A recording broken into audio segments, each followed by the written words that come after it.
She didn't betray you. She obeyed something older than love, older than language, older than every promise whispered at midnight. You thought she had a code, a sense of right and wrong, a quiet oath etched in her heart. But what you found was biology wearing lipstick, not cruelty, just calculation, so instinctive she didn't even know she was doing it. You saw her smile and mistook it for safety. You heard her say, "I'm not going anywhere," and took it as a vow. But she was never staying for you. She was staying for what you symbolized at that moment to her instincts. And when those instincts shifted, you thought it was betrayal. But nature calls it reprioritization. You're not crazy for feeling disoriented. You built your sense of self around a feeling that had nothing to do with you. You thought it was soul connection, but it was selection, temporary, tactical, silent. You waited for justice, but forgot you were never on trial. You were selected, and when the biological sentence expired, the sentence was carried out, without malice, without ceremony. This is the part no one prepares you for, that the person who once looked at you like you were a miracle would someday look through you like you were air. And still you stayed, because a part of you believed that if you just loved harder, she'd return to that version of herself, the one that made you feel like you mattered, the one that made you feel real. But she didn't return, because she never left. She transformed as she always would, as she's wired to. And you mistook a biological function for a moral failure. Schopenhauer tried to warn you. He said, "What you call love is just nature's trick, a sacred lie to keep the species alive." You thought you were building a life, but she was following a signal, a chemical compass you couldn't see. Jung would say you didn't fall in love with her. You fell into your own unconscious. You projected the anima, your inner feminine, your soul's lost half, onto her face. She became the mirror, the dream, the cure. And when she withdrew, you didn't just lose a woman. You lost the image of wholeness you thought she carried for you. That's why it hurts like death, because it was never about her. It was about you, and the part of yourself you never claimed. Now you sit here hollow, not because she lied, but because biology doesn't make promises. You were looking for principle. What you found was instinct. You were hoping for reverence. What you received was function. She didn't destroy you. She revealed where you had no armor. And maybe that's the beginning. You thought she chose you because she saw you, because she understood something in you the world had ignored. That maybe, finally, someone recognized your depth. But what she saw was never your soul. She saw your structure, your status, your signal, and what you felt as love was selection. Not in the way you imagined, not candlelight and fate, but in a way older than language, filtered through fear, fertility, and survival. It wasn't reverence, it was risk assessment. You thought she chose you with reason, but instinct has no dialogue. It doesn't pause to consider kindness or loyalty. It scans for strength, for advantage, for who fits. Now, she didn't analyze your character. She assessed your utility, and when your relevance shifted, her warmth vanished. You blamed her. You called it betrayal. You tried to explain, to plead, to replay the old days, as if love were a contract and she was breaking the terms. But nature doesn't sign contracts. Nature operates in silence, and her instincts don't read poetry. She wasn't lying. She simply adapted. Her distance wasn't a punishment, it was a recalibration. And maybe this is the hardest part to accept, that it wasn't personal. That she didn't leave because you were unworthy, but because something deeper in her could no longer recognize your value. Biologically, not consciously. You mourned her detachment as moral failure. But what slipped away was never yours to hold. It belonged to nature, to timing, to the will to life Schopenhauer spoke of, that ancient force that uses love as camouflage. She wasn't cruel. She was calculating without knowing it. And now, maybe, so must you be. not in vengeance, but in vision. Because morality is slow, and instinct is immediate. You offered her eternity. She measured your utility. You spoke of dreams, of soul, of meaning. She scanned your spine, your ambition, your stability. And while you were busy loving her essence, she was quietly auditing your function. You thought love was sacred. She knew it was selective. She listened to your poetry, but her instincts were listening to your posture, to the signal you sent when you walked into a room, to the hierarchy you occupied without speaking. And the cruel paradox was this: the more you revealed your inner world, the more she questioned your outer value. She didn't fall in love with your heart. She fell in line with your potential. And when your ambition cracked, even slightly, when your confidence flickered just once, her eyes changed. You didn't imagine it. That quiet shift, that sudden silence, the way she stopped leaning in, the way her gaze felt colder, sharper, like it was no longer seeing you but scanning you. That wasn't emotional confusion, it was instinct deciding. Schopenhauer wasn't being cruel when he said the will to life is blind to romance. He was being precise. Love, he said, is the puppet of reproduction, and when the puppet fails to dance, the strings are cut. You wanted to be seen. She wanted to be secured. And when she felt that security slip, even if only in the shadows of her subconscious, her devotion faded. You thought she changed, but she didn't change. She recalculated. She didn't betray you. She reevaluated her position in the equation of survival. And the more you clung to what you thought was sacred, the more she withdrew into what was strategic. You saw love as a cathedral. She saw it as a fortress.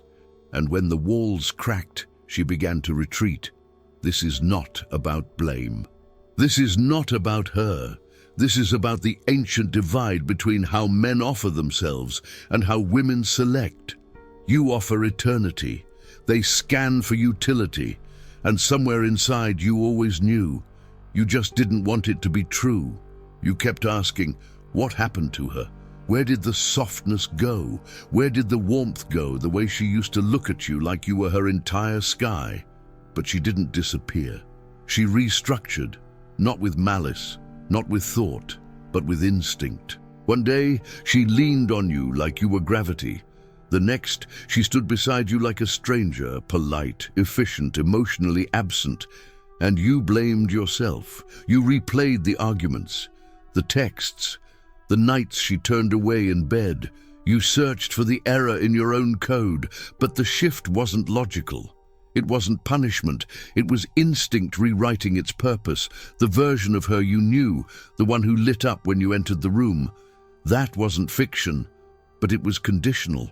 She didn't choose to stop loving you. Her biology did, and her behavior followed. It's a quiet cruelty, not because it's evil, but because it's indifferent. What feels like betrayal to you is just an internal update in her, like a system recalibrating its settings. What once found you irresistible now finds you irrelevant, not because you failed, but because her instinct no longer saw you as necessary. This is the secret weight no one names. She changed, not to hurt you, but to survive something within herself. And in that survival, you became unnecessary. You kept waiting for her to come back, but she wasn't missing. She was evolving, and no matter how loudly your soul cried for the woman you once held, instinct doesn't answer to grief. You weren't left because you were less. You were left because her instinct chose a different future, and you didn't fit the formula anymore. So she adapted, and you mourned. But you weren't mourning a woman. You were mourning the part of yourself that believed love would stay just because it once arrived. Her change wasn't a decision, it was a shift in direction. And you just happened to be standing in the old coordinates. He collapsed, not because she left, but because he believed her presence had defined his worth. He stood in the ruins of everything he gave. And all he could ask was, why wasn't it enough? But nature doesn't reward effort, it rewards function. And when your relevance fades, your presence becomes invisible, not hated, just no longer needed. She didn't destroy him. She obeyed the law of selection. It doesn't sound poetic because it isn't. In the natural order, timing is everything. Attraction is a code.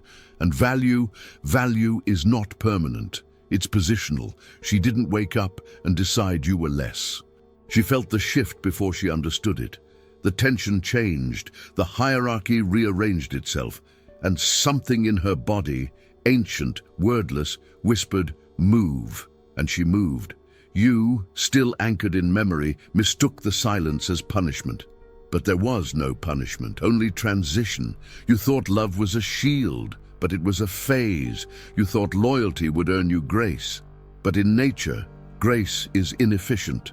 She left when your presence no longer served what she was biologically called to pursue, not because she wanted to hurt you, but because she couldn't override the signal. And it hurts because you stayed loyal to the story. The story where love means permanence, where giving means keeping, where effort earns eternity. But that story was yours, not hers, not nature's. You weren't abandoned. You were out-evolved. And no one warned you that in the world of unconscious selection, even the man who gives everything can become obsolete. That's the scar you carry now, not the fact that she left, but the realization that she had to. She didn't break the rules. She was the rule. You expected love to be fair. You thought if you showed up, loyal, honest, devoted, she would too. You built your castle on the code of masculine morality, justice, sacrifice, honor. You believed in the contract. She believed in the moment. And when it ended, you looked at the wreckage and whispered, "But I did everything right." Right by whose law? The law you lived by was never hers. She didn't break the rules. There were no rules, not in her world, only responses to tension, to safety, to status, to change. You didn't see it, but you were playing chess on a board where the pieces moved themselves. You offered permanence. She embodied adaptation. You called it betrayal. But you were the one projecting law onto chaos. She didn't violate the contract. There never was one. What you called love, she experienced as alignment, and when the alignment fractured, so did the feeling. Not from coldness, but from instinct. She didn't sit down to analyze ethics. She felt the shift and followed it, and you stayed loyal to an illusion, to a code she never swore to uphold. That's what cut the deepest, not the loss, but the lie you told yourself. That love would follow logic, that emotion would honor your effort. You weren't betrayed by her. You were betrayed by what you wanted to believe. That love had rules, that pain had purpose, that morality mattered. But in her world, in nature's world, there is no courtroom, no witness, no appeal, only instinct. And the sword of moral expectation cuts deepest when it's held by a man who still believes it can protect him. But it can't. Not here, not in this war. You built the walls, fought the storms. You stood between her and the chaos, not because she asked you to, but because something inside you needed to protect. It gave you meaning. It gave you identity. And in the fire, she looked at you like a god. She held you like her life depended on you. And maybe for a time it did, but what no one tells you is that once the danger is gone, so is the need. She doesn't stay for the builder. She stays for the war. You mistook her dependence for devotion, but survival isn't sentimental. She wasn't loving you. She was anchoring herself. And when the storm passed, when the threats quieted, when your protection had done its job, so had you. You stood there, still holding the sword, still alert, still offering your life as shield. But she was already walking away, not in hatred, not in rejection, but in recalibration. You were no longer necessary, and in nature's logic, unnecessary means replaceable. You wanted gratitude. She offered distance. You waited for recognition. She gave you silence, not because she forgot, but because her instinct moved on. You didn't just fight for her. You gave her peace, and that peace erased the part of you she once needed. You became a monument to her past danger, not her future design. And the success you gave her became the reason she no longer looked back. That's the paradox. The man who saves her is often the man she no longer sees. Did you enjoy the content and it made a difference for you? Click on Super Thanks and support our work. She opened up. She cried in your arms. She told you stories she said she'd never told anyone, and you thought, this means I matter, this means I'm the one. But her vulnerability wasn't a vow, it was a moment, a signal of temporary safety, a biological green light, not a sacred bond. She didn't lie, she felt it, until she didn't, and that's what cuts. Not the ending. The realization that what felt eternal to you was circumstantial to her. You mistook her softness for promise. But emotion, in her world, is responsive, not permanent. She wasn't offering herself forever. She was reacting to alignment, hormonal, instinctual, situational. And when the winds changed, she changed. When her needs shifted, her warmth cooled. Not because she stopped caring, but because the instinct no longer required intimacy. You were holding on to meaning. She was following movement, and in that silence that came next, you felt it, the slow disappearance, the pause before her replies, the eyes that no longer lingered, the body next to yours, but already far away. You asked yourself what you did wrong, but this isn't about wrong, it's about rhythm, and you were no longer in tune. What you saw as foundation, she experienced as a phase. She didn't archive what you had. Biology doesn't keep journals. It doesn't reminisce. It repositions. And you were left holding memories she didn't even recognize anymore, because in her body's language, the past doesn't exist, only the now, only what serves. You weren't betrayed. You were misinterpreting nature. Her openness wasn't a destination, it was a reaction, and it ended the moment the need for it did. You searched her face for answers, but instinct doesn't explain itself, it just moves. You kept asking what changed, why she turned cold, why the woman who once touched your hand like it held the universe now barely noticed when you walked in the room. And in the silence, your mind filled in the blanks. She must resent me. She must have found someone else. She must hate me. But the truth is darker and simpler. Her instincts didn't hate you. They just outgrew the version of you they once required. You were the answer, until you weren't.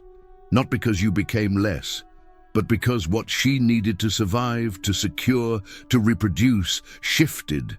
And you stayed the same. You offered continuity. But nature favors recalibration. She didn't fall out of love. She followed a new signal, unconscious, undeniable, irrefutable, and your value, once so bright in her eyes, dimmed, not through fault, but through function. She didn't sit in bed plotting her exit. She didn't practice how to unlove you. She simply felt something change, and what you called detachment was her body realigning with a future you were no longer part of. It's not malice, it's math, evolutionary math. And in that equation, sentiment is irrelevant.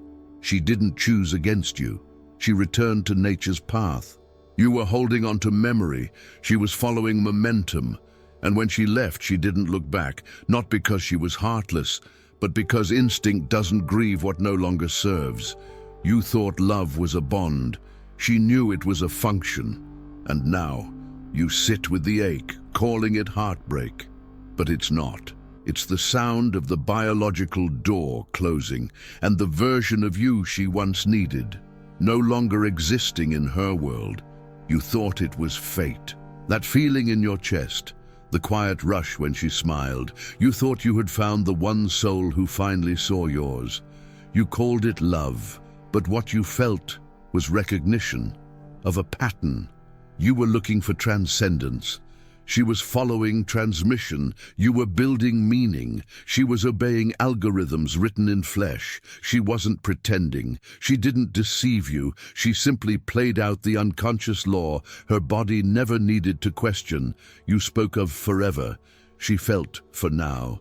And when the signal shifted, she moved, as if guided by something sacred, not sacred to you, sacred to biology. You gave her your spirit. She responded with instinct, and when she left, you stood in the debris of what you thought was destiny, trying to make sense of a goodbye that never even felt like a decision. But Jung would whisper, "You didn't love a woman. You loved an archetype.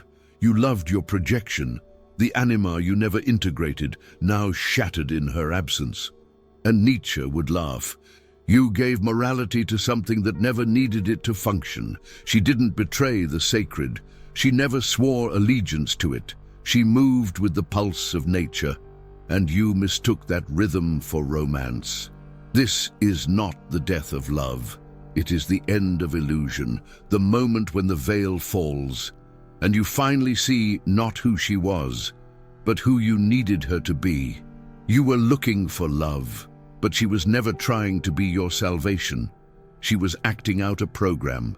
And now, so must you, not in imitation, but in clarity, not to manipulate, but to reclaim, because when you finally stop worshipping her instinct, you return to your own. And for the first time, you walk forward without asking to be chosen. You choose yourself.